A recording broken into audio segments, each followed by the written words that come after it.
Ito na nga guys, totoo na nga ito. Inamin na nga at nagsasalita na si Janila Salvador at Clea Pineda kung totoo nga ba na si Janila Salvador ang naging third party o naging dahilan sa breakup ni na Clea Pineda at dating ex nito na si Catrice Kiraf. So ganito guys, pakinggan nyo kung ano nga ba ang totoo. Siyempre, ina-expect ko na yung question na yun.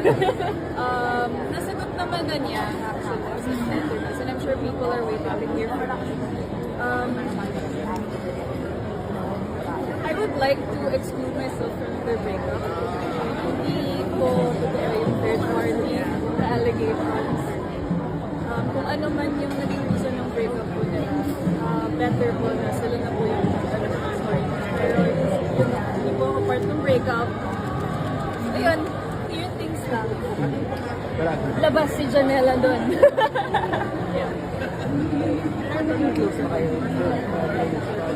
Yeah, of course, yung closeness naman, hindi naman may iwasan yan. Kasi ang tagal din namin yung shoot ng movie. And may mga hangouts din kami kahit walang work. Kasama yung production ng open endings ng film.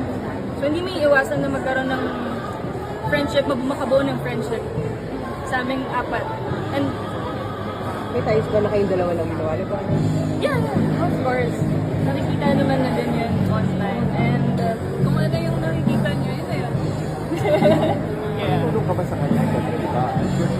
She was hurting during the time na Siyempre, magkasama kami during the filming and while that was happening. So, we were all there for her. Nag-shoot ba kayo ng kissing scene? Secret! Yun yung dapat. basically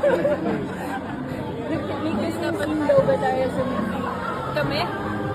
Abangan na lang. Yun yung waiter. no talaga. Oo nga. Pero would you have been open kung kunyari sinabi sa inyo you have to do a kissing scene with another woman? Of course. Oo naman. Kaya naman kami naging actors. Kasi dapat open kami sa mga ganong klaseng roles, ganong klaseng kung hinihingi sa scene.